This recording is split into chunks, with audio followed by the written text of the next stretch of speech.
You are watching the Fayetteville Government Channel. Up next, full coverage of the latest meeting of the Parks and Recreation Advisory Board.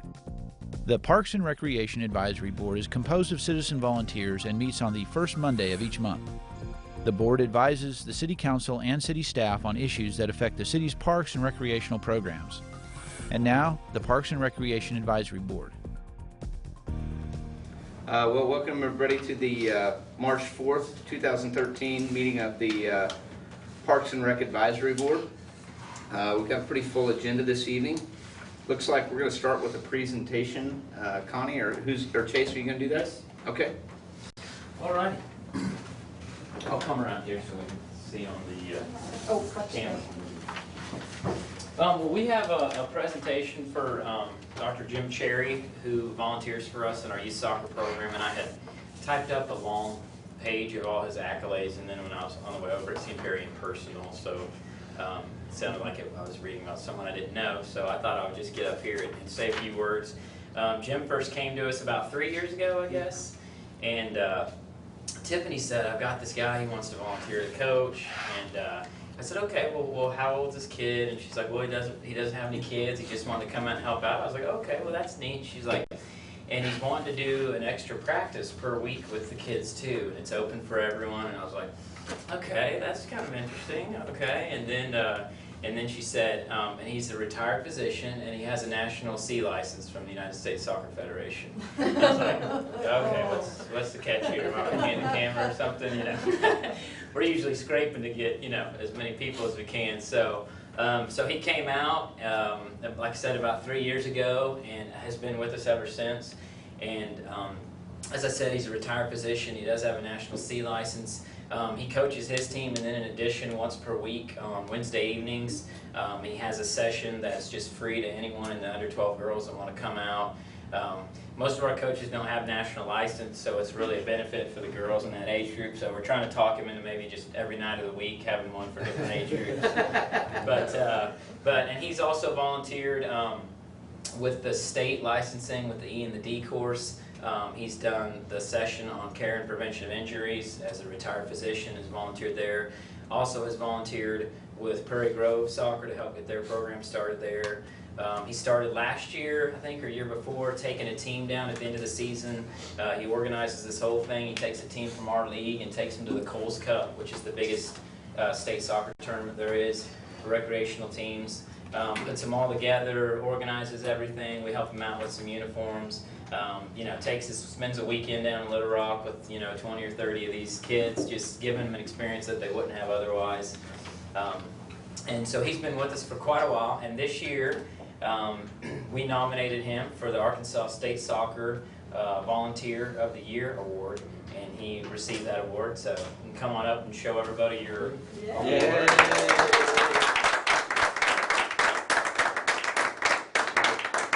I thought it was really a pretty award. Yeah. But I've been into soccer though since about 1981 when my kids got into soccer, so I've been in it for a long time. And sort of helped organize the state high school soccer program here in Northwest Arkansas in the mid-'80s. So it's kind of like a lifetime achievement. Thank you so much. Well, thank you, Jim, because we're honored you're helping us out. Thank you.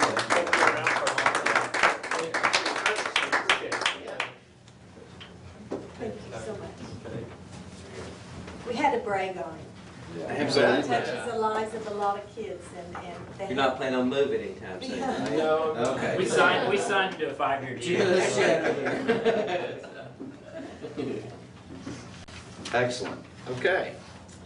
Next up, we need to approve the meeting minute. The minutes from the meeting on February 4th. Sorry, I got tongue-tied there.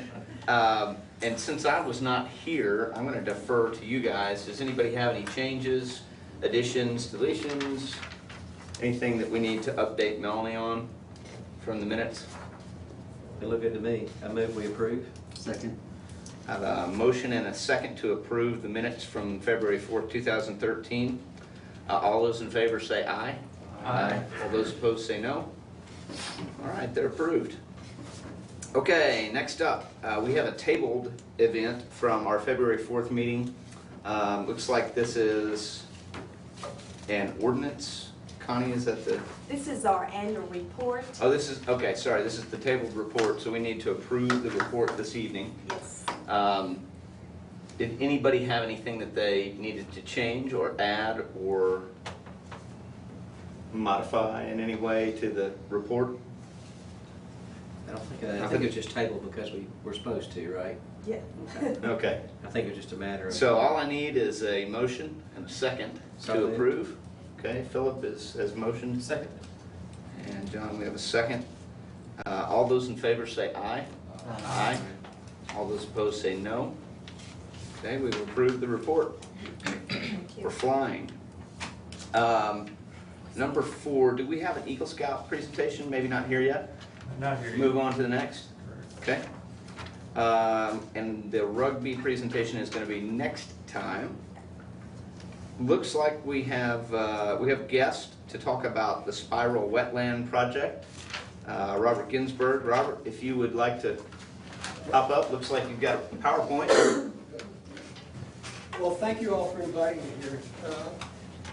I'm going to be working with the Walton Arts Center as the project manager if everything goes forward as we hope will. You're all familiar with the Patrick Dougherty project from last year's Artisphere out in front of the Walton Arts Center, the stick sculptures, which has been a really great thing.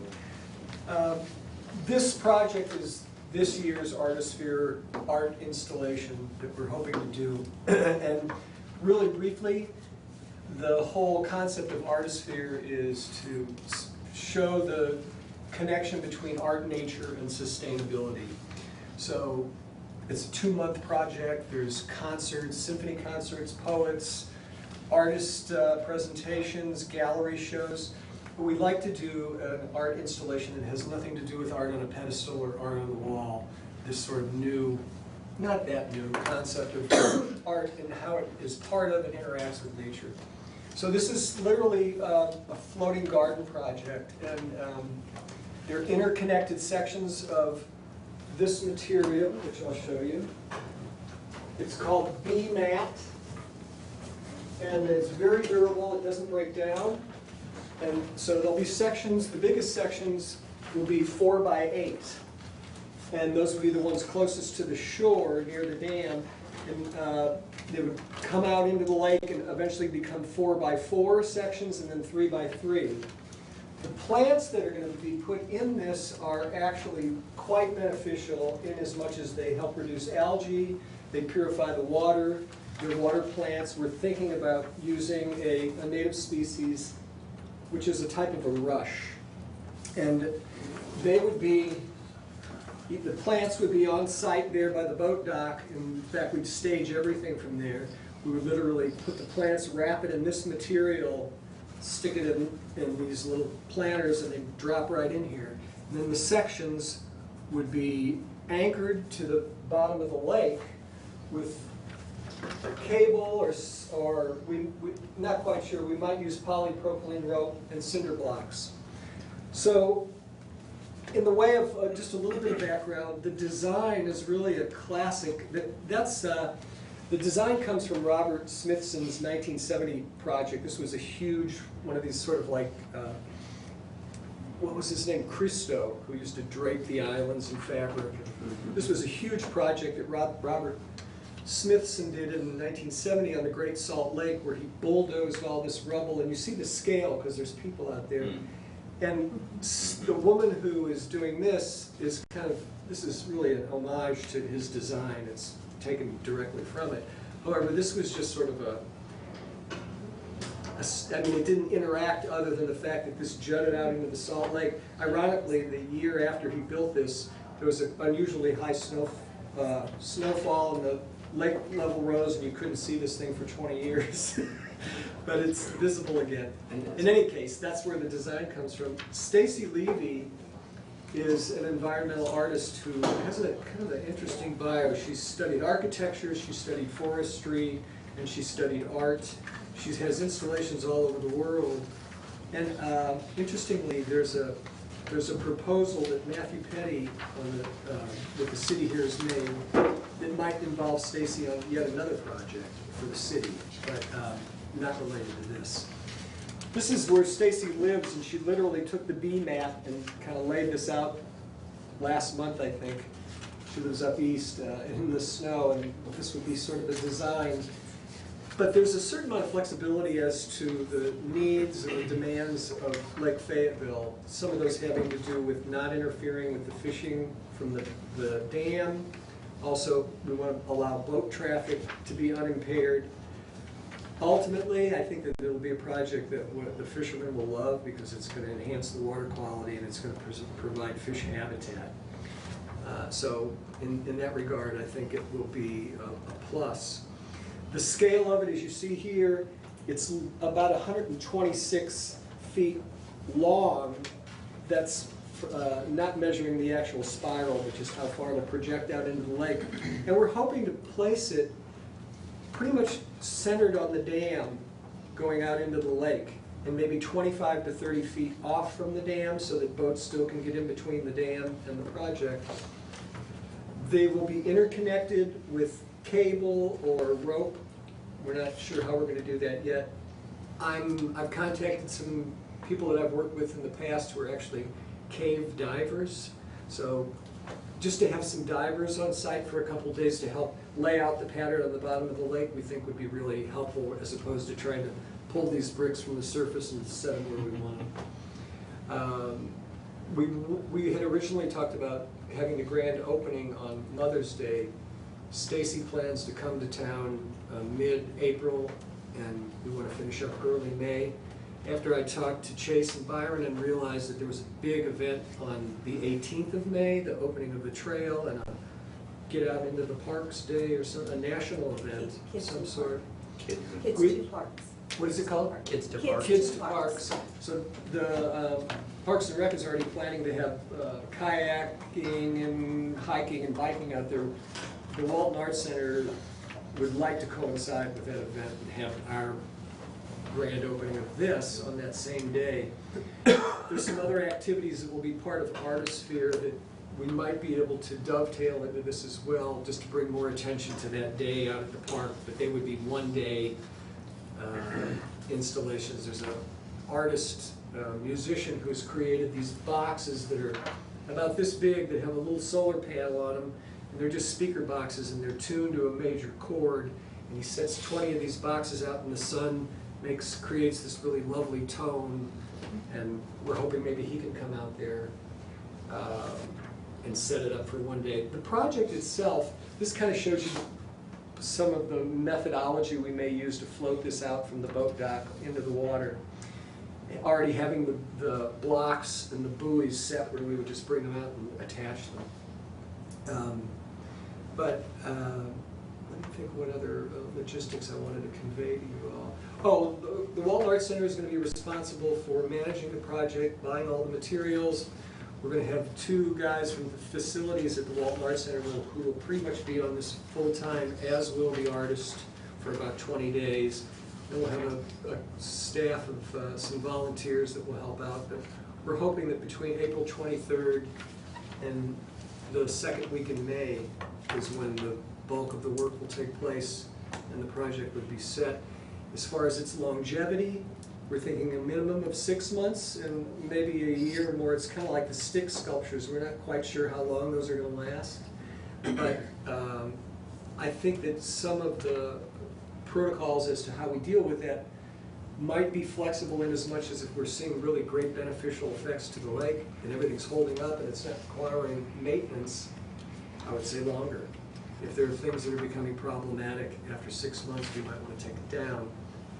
We have a plan for disassembling it and offering the plants and the materials to either Lake Fayetteville or Beaver Watershed Project, or people that have water containment areas. There'll be a lot of great plant life that could be distributed, possibly used at Lake Fayetteville. Removal of the bricks and so forth should be pretty straightforward because they'll be attached to buoys and lines. I think I've covered the bases, but I'm really happy to answer any questions if anyone has any. I've got one question. The juncus that you're going to use, you said it's native. Is it currently in Lake Fayetteville? That's a good question that I can't answer. And the only reason I'm asking is because there are some states that have labeled it as an invasive species. And so Right. I think we probably just ought to do a little bit more research on that, because I would hate for that to escape. Because when I think about the rush and everything like that, I'm thinking about marsh areas and stuff. Right. And so I don't know that we would want to take the chance to get it established in Lake Fayetteville.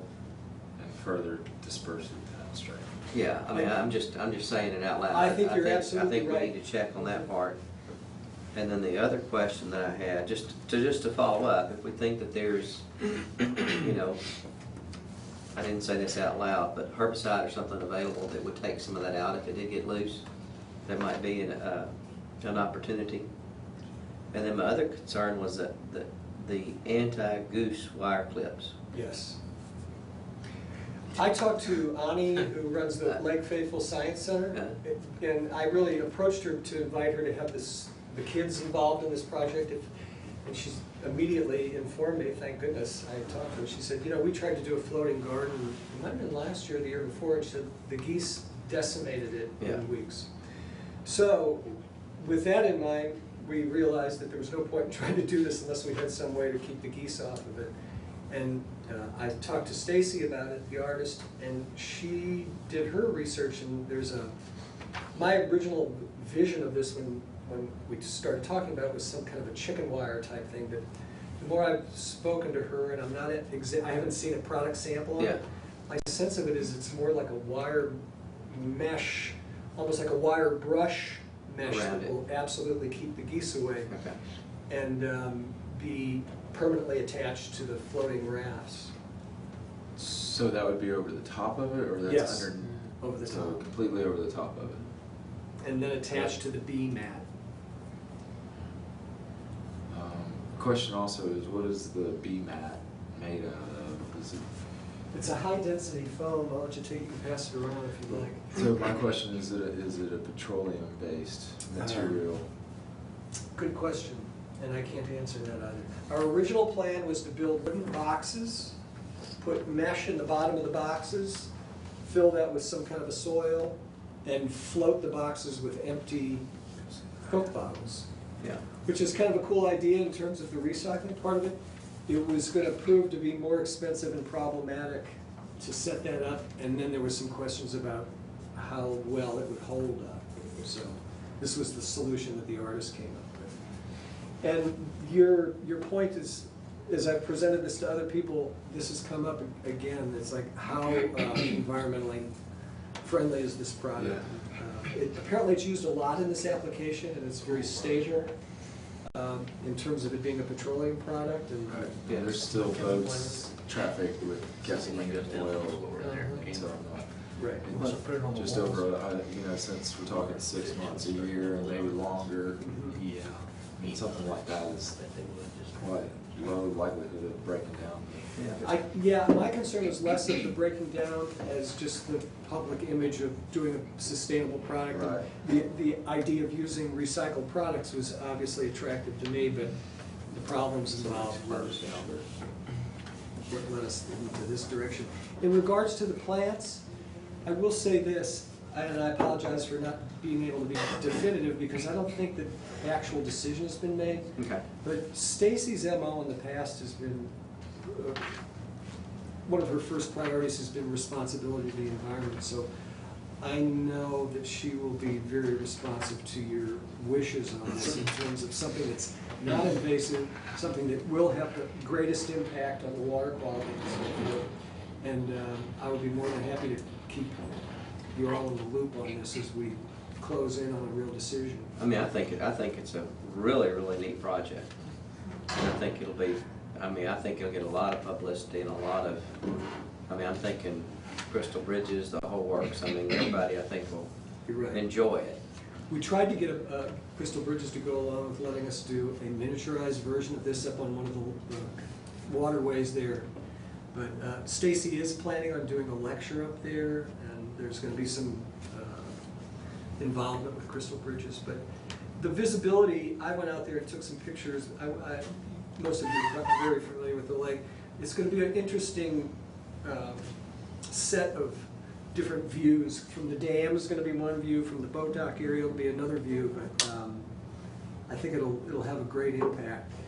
There's some issues that I talked with Chase and Byron and Connie about in terms of keeping it far enough offshore that people that might want to chunk rocks at it won't.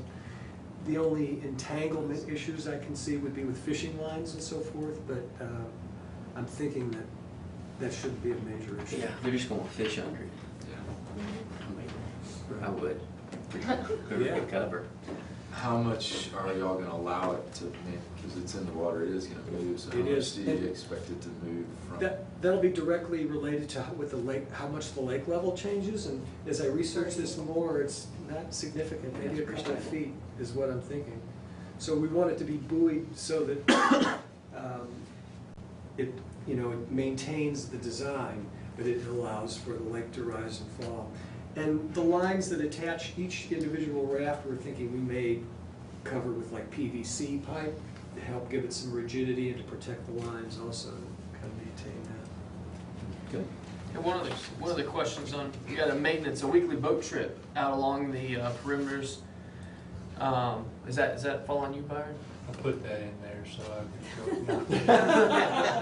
could Do They a originally said a weekly fishing trip. That's right. He cut that out. No, that'll be part of our responsibility. Okay. Yeah, I mean, the hope is that this has a real low maintenance profile. But certainly in the first month or so, we're going to be keeping a real close eye on it because it's not only maintaining the function of it, but also the form, which is pretty crucial. If things starts moving around, that could be an issue. Connie's pointed out some obstacles we may run into, like old crappie bed, Christmas trees that might be down there and things like that. But it's one of the reasons I'm hoping to bring in these two cave divers. They're really they're licensed. And they'll expedite, I think, the process. And we will work with Robert as to what plant species through our department. We've got expertise to make certain that we have something that is non-invasive. And also, after 6 months, we would like to review it and make certain, hey, is this okay to continue? Is it, we'll do that as a team with him also in November. Is there any thoughts to partnering with the Science Center to do before and after to see if we actually do have any water quality improvements? We haven't approached that yet. Just a thought. I The mean, Lake Fayetteville Science Center? Yeah. That would be, I would love to partner up with them on some level or another, and that would be certainly a meaningful way to do it. My sense is they're just pedaling as fast as they can to keep up with what they've got going. But if not them, there might be some resources through the University of Arkansas. Van Brahana, who is the hydrogeologist there, is a good friend of mine. And there might be some way to at least accomplish what you're talking about, whether it's through the Lake Fayetteville Science Center or the university. I think just a that's thought. a great suggestion, because they do have a pontoon boat.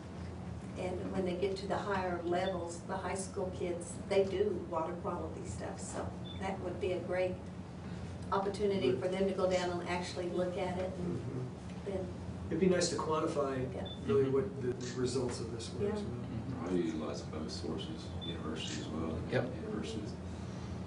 yeah, they. And Byron will be able to tell us if the fishing got any better. So.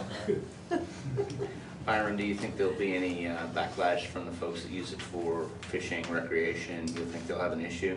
Like Philip said, I think the fishermen will like it because we covered the fish around, and we met with the scholars on a separate issue, brought it up, and they were really excited about it as well. So Okay. I The don't think geese, so. geese are our problem, probably. I think the geese are. Yeah, they'll like it as well. That's cool. I foresee that On being this an way. issue. Yeah. And we're hoping that it's at a scale where it has some real visual impact, but doesn't impair what's already going on at the lake. So you mentioned boats and proximity. Is it the buoys that maintain the visibility, like when the water rises or dusk? The buoys actually will be removed after the floating platforms. So my sense of that is we set the rock, we set the blocks, we float the buoys and put them in place and see that the pattern's right, then float the sections, the 4x8 sections out, take the buoys off and attach it. But it should be really visible. I mean, this is an artist rendering. and you know, how close it actually approximate this. For one thing, it's gonna be further away from the boat docks. And how high the greenery is gonna be is questionable at this point. It'll depend on the species that we end up with, but I think the visibility should be pretty stark to anyone that's out there. You mentioned there was a conversation with Crystal Bridges. Did they give you any feedback what their hesitations were? Trying to get anything in an art installation into Crystal Bridges is quite a process.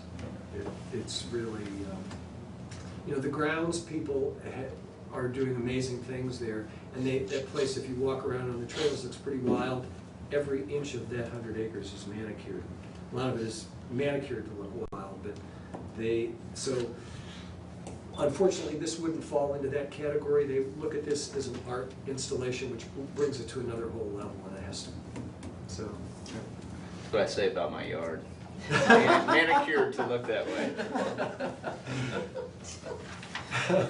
And back to the kids to parks, May 18th is the date that we're looking at, and we've talked about not only having this, but having some free kayak day, having a run or a race of some sort, and a bike ride, and opening up our new trail out there, and just having a big Lake Fayetteville celebration day. So we're trying to come up with a creative name for this event that we'll be having along with many other cities throughout the United States. It's through, I think, the Public Parks Trust Fund. I think it is the.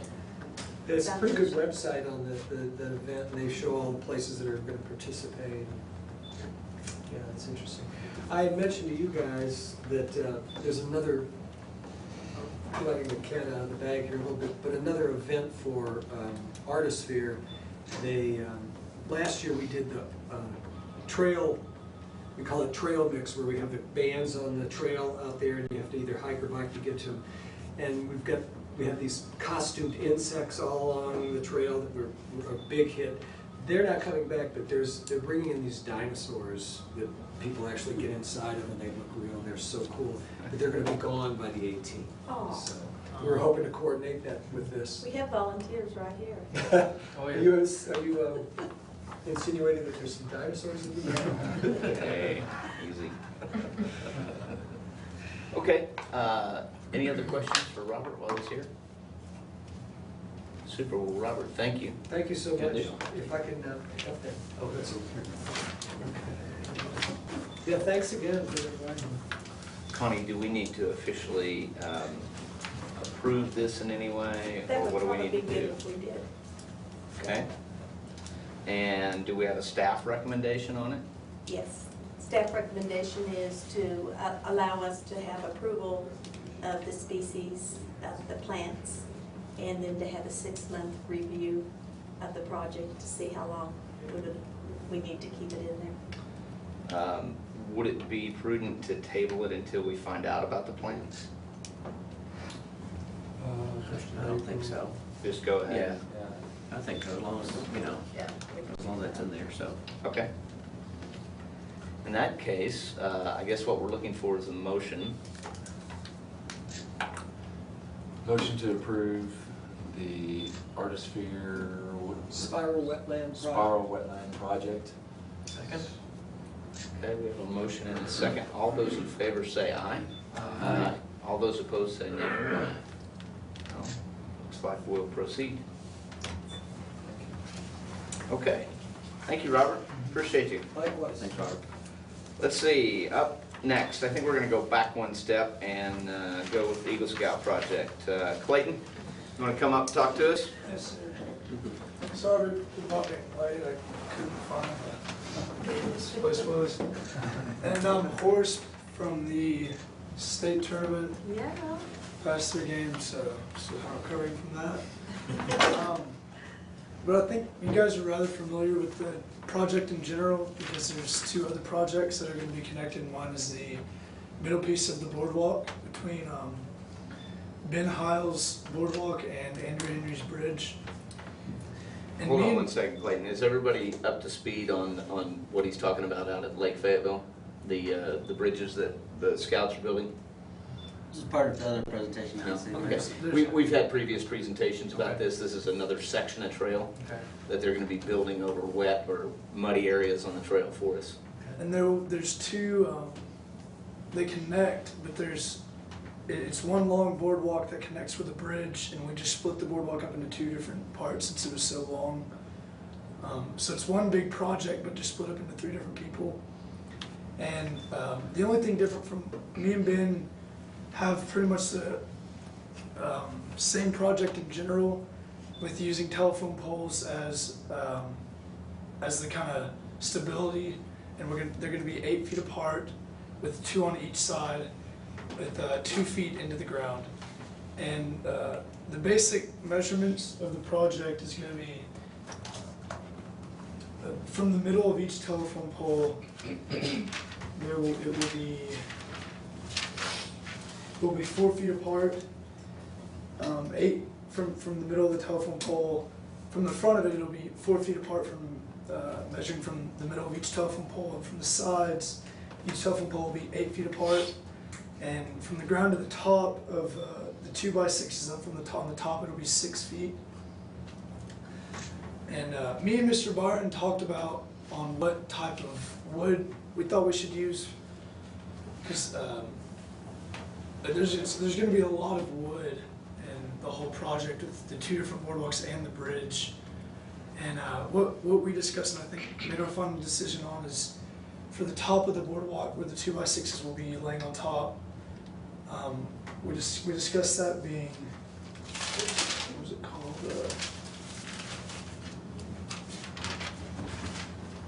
The rough cut eastern cedar, I guess, because it has a rougher it's rougher on top, so when it gets wet, there's a better chance that the bikers or walkers won't slide off of the top. And for the rest of the project, since it won't be on top and the bikers won't be riding on it, and it'll be cheaper, we were going to use treated pine for as you can see, the 2x6s right here on the sides, and so the ones on top will be the rough cut cedar, and these right here that will be, and these will literally just be sitting on top of these 2x6s that will be going across the telephone pole. So this is pretty much the basic idea of what it's going to look like that I found on Google Images. And the difference between me and Ben's boardwalk is mine. There's 3 different spots where it meets the ground, and the second part of mine that's going to connect to the bridge, there's going to be a hump.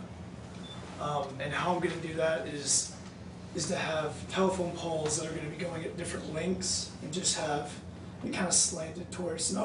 It's not a perfect hump, but it kind of goes up, and then there's a kind of plateau and comes back down. And what me and Mr. Maxwell talked about for all of ours when it meets the ground is how we're going to have it to where the bikers get up onto the boardwalk.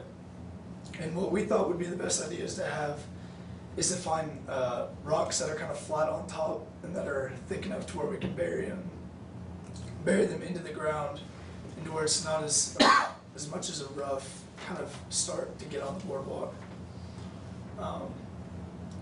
That's pretty much the basic idea of the project. The two links are, one section is 56 feet long and one section is 36 feet long. So mine's going to be around 92 feet long, and I think Ben's is around 120 feet long. So it's a pretty big project, and there's going to be lots of wood. Clayton, when do you plan to start on your section? My section, I was planning on because since we're doing it all together, we thought it'd be easier if we just had them all, had the kind of the same work days, so we could get it done around the same time. Because I know y'all are wanting this project to get done as soon as possible.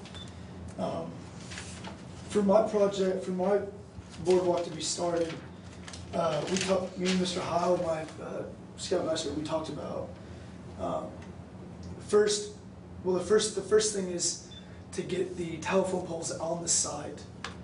And I know Mr. Howell said that y'all would have people go out there and dig the holes for the telephone poles to get them in there. And so what me and Ben talked about is to have to go out, because one of the assistant scoutmasters, Mr. Maine, he works at Swepco, and we get the telephone poles from them, kind of from their junkyard. Awesome. For free. So the only thing about that is we just have to go out there and cut them ourselves for the lengths that we need. So our date to get the telephone poles on the site is going to be the 8th of, so this week, the 8th of this month. So me and Ben are going to try to do that as soon as possible, and then contact. Would it be you who we contact about setting the date for digging the holes for the telephone poles? Yes.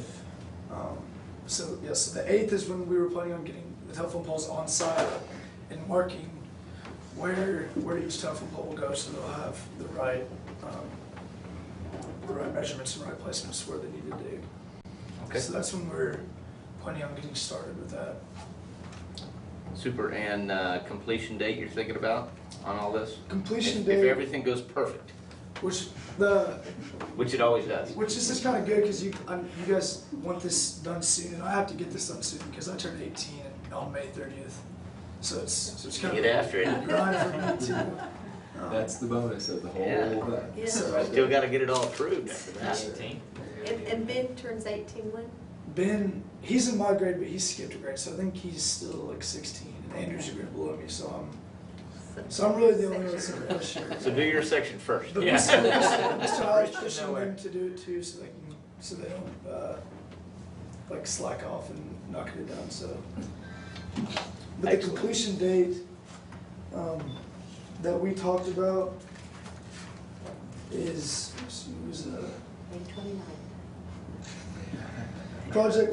I'm hoping to have the project completely finished by May 10th. Excellent.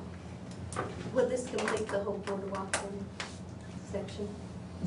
My middle piece. Yes. Yes, ma'am. Mine will be in the middle of Ben's, just depending on what side you come from.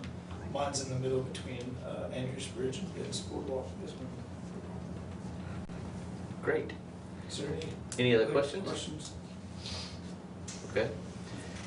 Do we need to approve this? I assume you're already working this, but do we need to approve it as a board?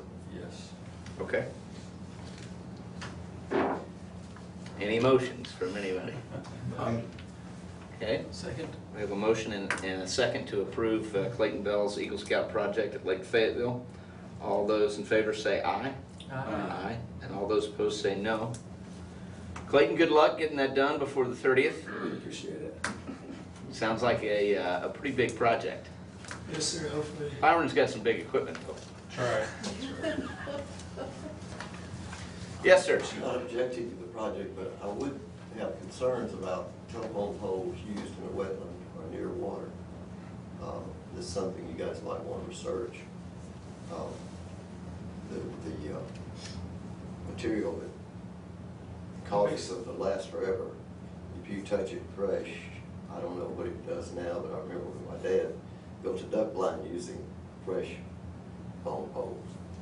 He lost the top layer of skin permanently over his upper body, his face. I think But he right said that now- they were using out of the used area though, so Okay, all of that should already be taken care of. There I'm shouldn't be not any. sure. I hope that's true, if they're the really old ones, but the stuff leaches out. Yeah, The I would newer ones maybe. think the age that they are, that's already leached out. But they can check that too. Because I all the think. ones that we're using are the ones that they've taken down. They're in the Yeah. Check with graveyard. some scientists on Yes, sir. that. Because you don't want to be holding one or doing anything like that. There is some risk. Yes, sir. And for a long time. I know that when they put in the new ones in town, I noticed people's vegetation changed colors, bleached and stuff. Things have already grown, and it seems like I can't stop looking around that way it's going on. Yeah. So that's something to Yes, check sir. on. I'll be sure to look into that. Thank you, Aubrey. Appreciate it. All right. Okay, good luck, Clayton. Appreciate you guys. Okay. Let's see. Number 7, we have the Botanical Garden of the Ozarks. We have a grievance request from the group. Has everybody had the opportunity to kind of look at that? Yep. Okay. We have a recommendation from the staff to appoint Byron Humphrey to serve on the committee that's going to mediate the conflict, I guess. So we need to take a vote on that. I want to talk about that a little bit, because Okay. I think that puts Byron between a rock and a hard place, because he's city staff and he's on the board of the Botanical Gardens with his representation of the city. And nothing against you, Brian. I think it puts it, when you go to mediation type process like this, I think it puts him in a rock and I think it's a rock and a hard place. Okay. So, I don't know who the city is going to recommend. The mayor recommended me. Mayor recommended so you? I have been appointed. Okay.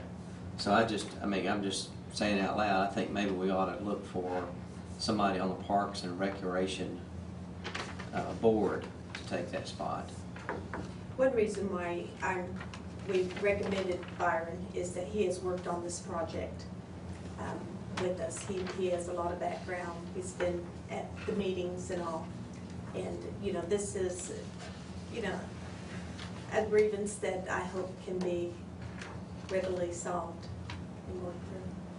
That's all. Yeah, I guess I might have a little different take on that, Philip, in that I think that Byron's probably one of the better people to have, since he does have knowledge of what's going on with the Botanical Gardens, but he also has knowledge of all the city projects in and around the area that we've done over the years and are currently doing. So to me, it seems like a good fit to me. Okay. Any other thoughts? Have we been in a comparable situation before, maybe with a neighborhood association or something like that, that we can compare what we did then? Really, a grievance process has just been a public meeting, basically. Any grievance processes that we have, or it's just been a group of people who's been involved in that project. Mm-hmm. We have a meeting, which more or less is a grievance to solve it. So. Okay. I did not have time to really dig into this. Can we get a summary? Yeah. Basically, the Botanical Gardens has asked that we look at 3 different items. I need to find that page. We have the land lease in here. What they are requesting is 3 items. One is to look at the construction work beginning at Veterans and continue roughly halfway through the BGSO land lease towards the gardens. It has to do with the soft surface trail, and that has been already remedied, and we have had city staff to walk that to make certain that we are following all of the city procedures on that. The second one was that park staff has ignored specific and clear responses from the GSO staff and board that we are not supportive of improving the soft trail system within the fee area. This is to look at that. And the third one is that they didn't have the notice and was not included in any planning of this significant construction project as to the soft surface trail. So those are the 3 things we're going to talk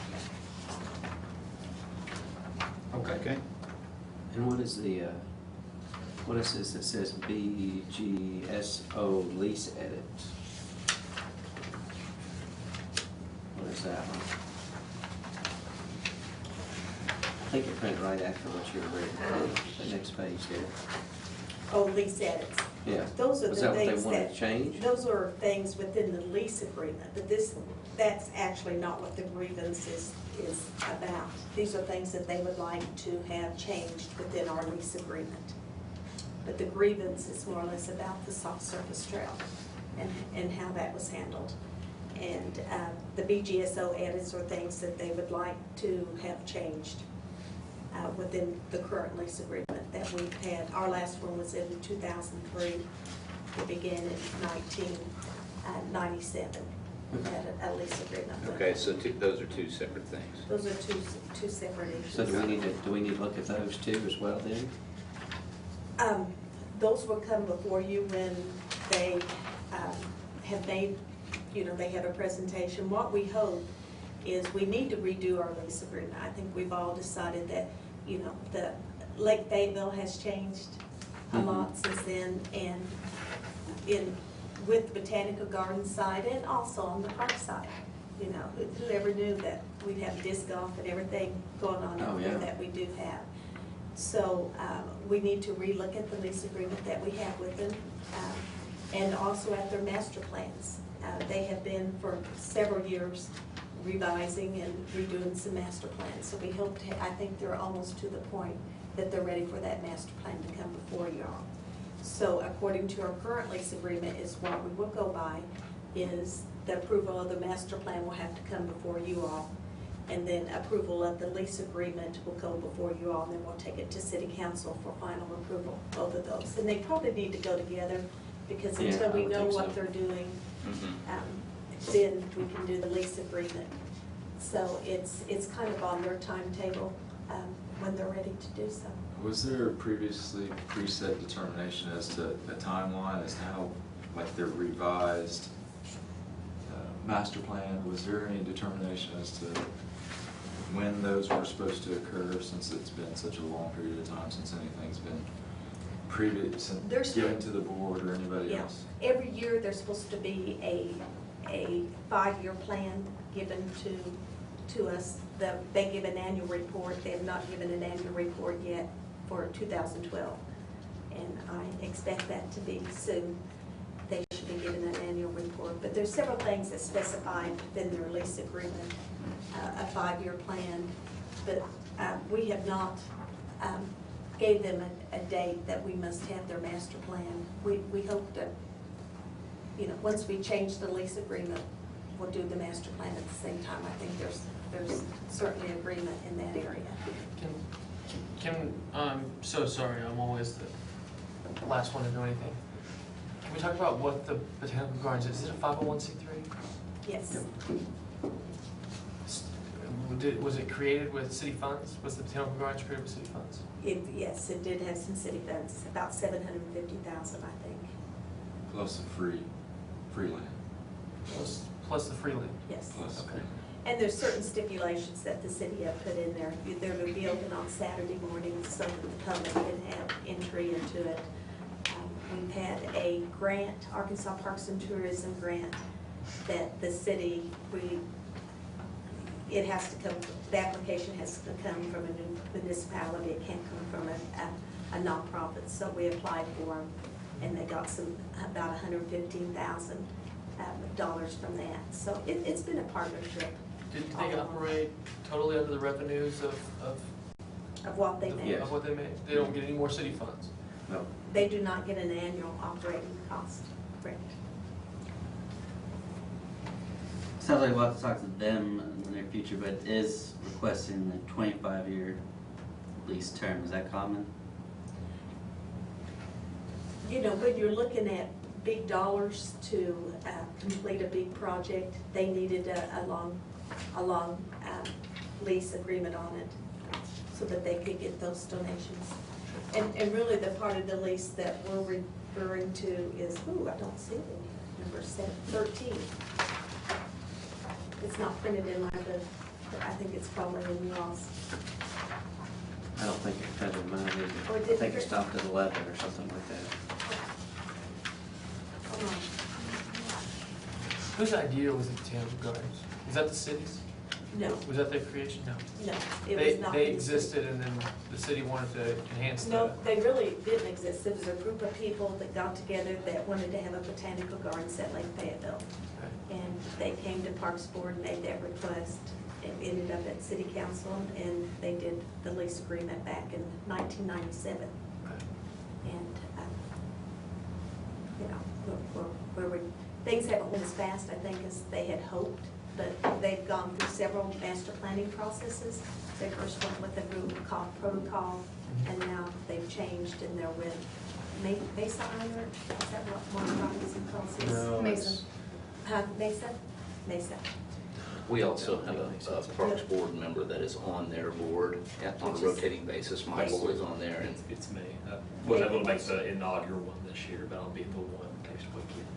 What is the ratio of donations to revenues from like From what? ticket sales or entry fee or whatever you'd call the? probably not something we're going to be able to answer until we have the botanical folks come in and give us a full report, which they do once a year. That's We see it once a year. And they do a full audit too, so it's all audited by an outside firm and stuff. And if I remember right, it's like 21%, maybe 22%. You roughly have a $500,000 budget. to And operate. 21% is what they get in donations or what they get in? But they get entry ticket sales. in ticket sales, okay. I think Served on that. Is that We a served on pit? Is that that board. I was on that board for several years, so. Okay. Is that events as well? Is that It's events, weddings, and everything like anything that that too. occurs there? And I think, if I remember right, they had 68,000 visitors this year. So, I mean, it's a pretty huge deal. The public schools are part of their program. Because is the question in allowing people free access over the trail, but people have to pay to enter you're supposed to pay to enter, but you can walk through the trail for free, is that the? Well, there's two separate areas. There's a fee and a non-fee area. Oh, okay. And so the fee area will eventually be fenced off to control access to the gardens, so to speak. Then the non-fee area, I think, is what we're talking about, right? Yes. And so the non-fee area will continue to have all the soft trails. And right now, since if I understand it correctly, the Botanical Gardens has not gone over the soft trail, they're still allowing that soft trail to go through the fee area. Is that right? Correct. So they're still letting it go through. But once they get ready to start building on that property, then they'll have to put a fence across the fee areas. I think that's right, isn't it? That's all. Unless it's changed. I mean, It's Well, it depends on whatever. the master plan and what they decide to do, right? when they stopped it. Yeah. I'm so sorry for all I just A lot of have this no go- idea what goes on. Yeah, a lot of this goes into, they say they had no notice, they had no information about any of the trail stuff, the soft surface trail that's gone on in the non-fee area. Right. And park staff did identify that and talk to them, So that's what they'll get to the That's bottom of the- with that's the the grievance request. Got it. Was that Ron Cox or was it? It was Ron Cox It that was we Ron had the Cox meeting that on. occurred. Yeah. Okay. So we'll need to bring the minutes from that meeting? Was that a board meeting? No. No? No, it was just a staff meeting. Okay. So I guess the issue at hand is whether or not we want to recommend that Byron be appointed to the group. Yeah, one more question before we Sure. do that. That's all right. Is the trail already there? Yes. And it was there, It was the first trail actually that we built at Lake Fayetteville. it's been there forever. Yeah. Yes. I don't understand that. Is the objection that the trail is now somehow going to be in an area they want to build on? I don't I'm trying to think- figure out I don't exactly think- where all that's I coming don't from. think so, but that's what we're gonna find out at this committee meeting. We hope to iron all that out, so, So it's not like the trail just all of a sudden appeared and nobody told them. correct, It's been there all this time. yes. I think the question is still, again, fee and non-fee. And leasehold over the fee and non-fee, from what I understand. So, Well, Don't want to share. do what? Well, I mean, if you think about it, if you have the public walking through, Bud Walton because it's on a path, I mean, it's the same thought process. If it was there, if the path was there first, before the botanical garden? Not if they leased it. I mean, you gotta think about a lease, and you gotta think about fee and non-fee area too. So, I don't envy you trying to figure that part out. Also, just one comment on your lease term question. I was under the assumption that because one council cannot bind another, you can't enter into a lease for more than 1 year. And the lease terms for more than 1 year on a renewable basis. No, this was set by, the lease agreement was approved by a resolution of the city. Okay. And they definitely do those for more than 1 year. Okay. Is that a vote of the people? It's the city council, right? It's city Yeah, council. yeah. So yes. So the dialogue's gonna be around a lot of lease agreement terminologies, perhaps a little legalese. Does Byron have experience with that kind of dialogue, that conversation? Yes. Cool.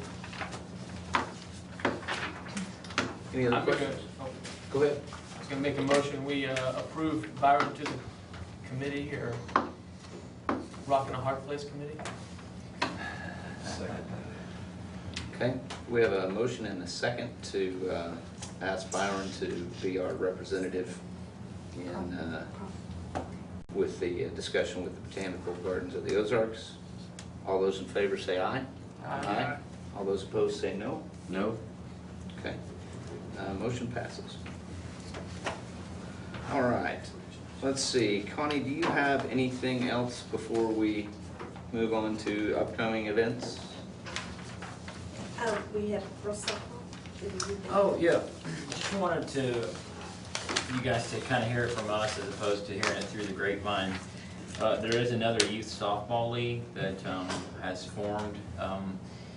We had no knowledge of it. We were made aware of it actually by an email that was passed along to us by one of our participants who had been contacted by the new league. And so it's called the Fayetteville High School Youth Softball League.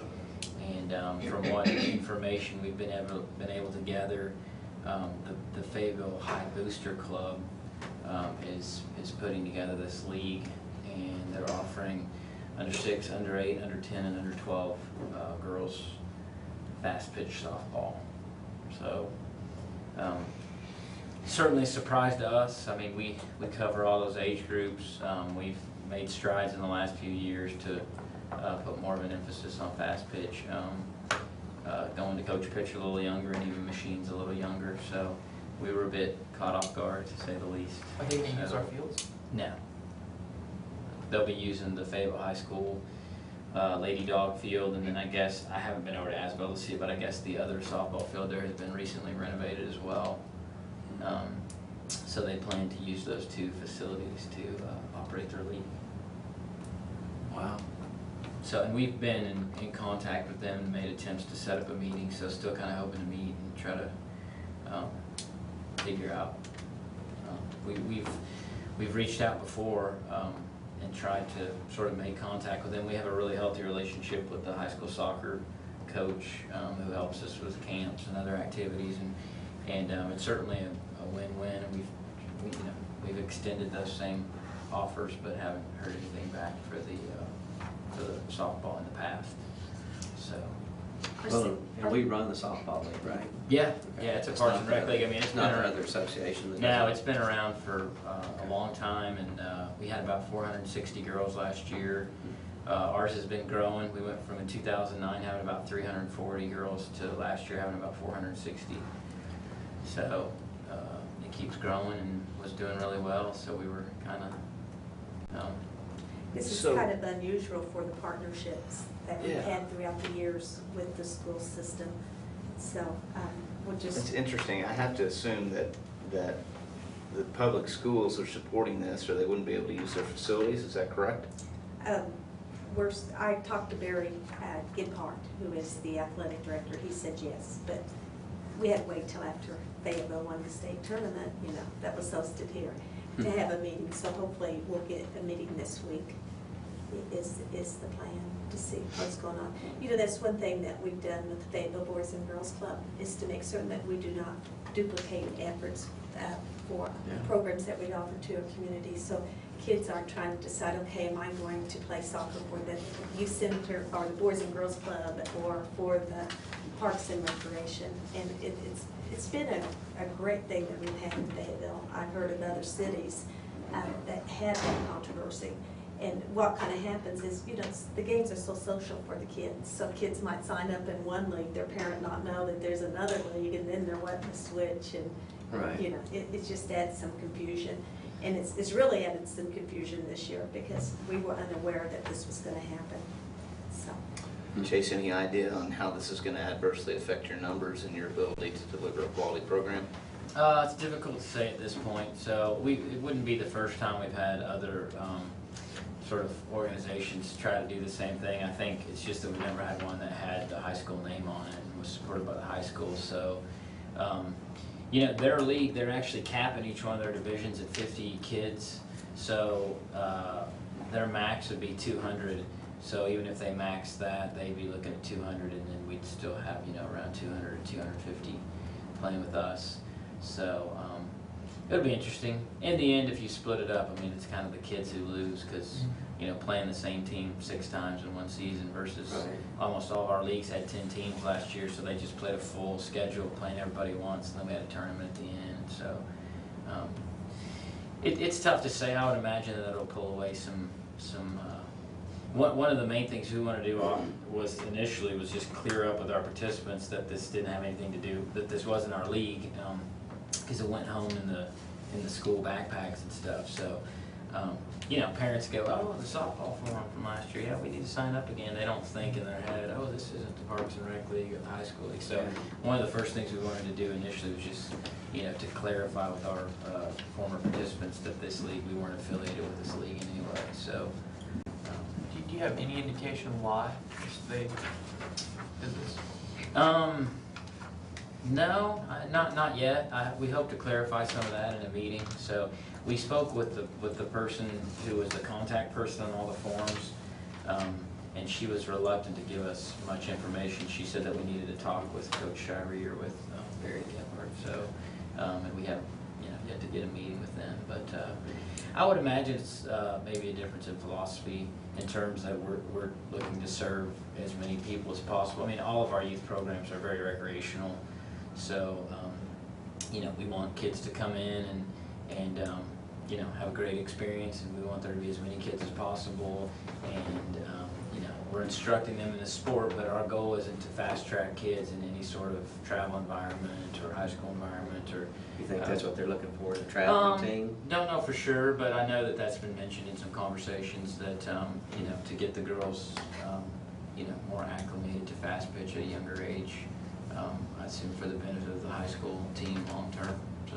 So if my child wants to play and doesn't get into that league, but they're going to be using public school stuff to conduct their league, how does that make me feel? I don't know. That's a good question. This really, I understand somebody creating a league for travel baseball, travel soccer, whatever the case may be. I really struggle with the city of Fayetteville's public schools creating a capped league in a discipline that we already provide a sport as a rec sport here in the city of Fayetteville. So I'll be very interested to see what comes out of your meeting.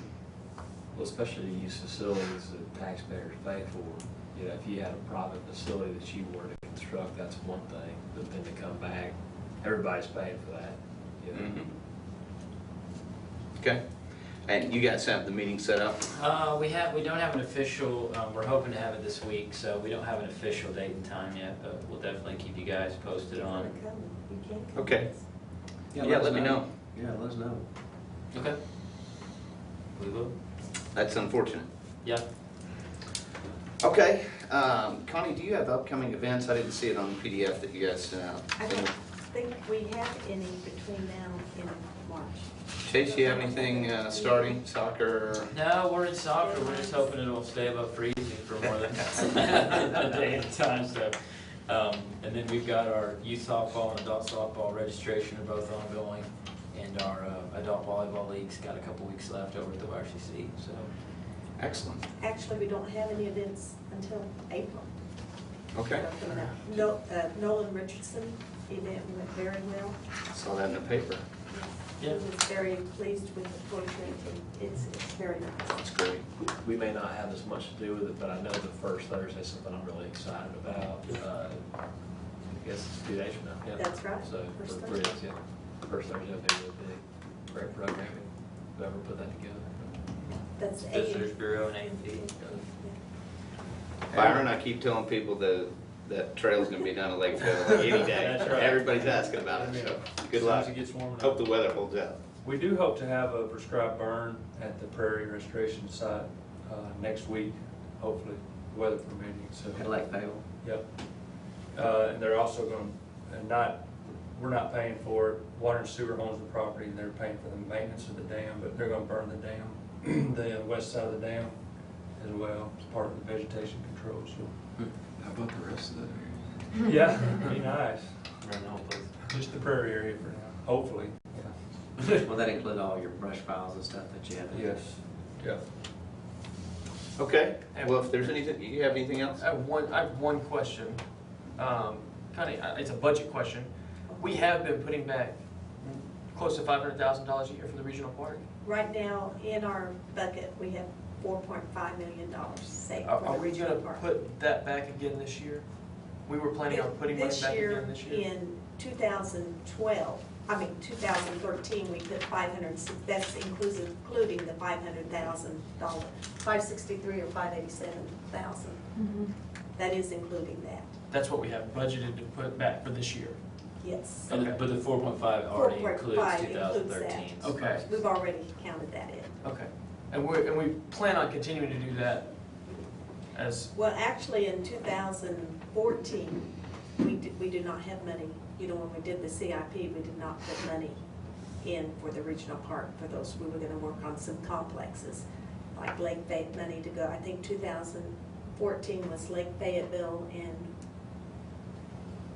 wasn't Wilson Park, was it continuation? Yeah, that's this year. Yeah, Lake Fayetteville Park. I think it was just Lake Fayetteville Park. So, but, you know, that's just the plan. We'll okay. have to look and see where we're at, what happens if someone comes up and donates some money.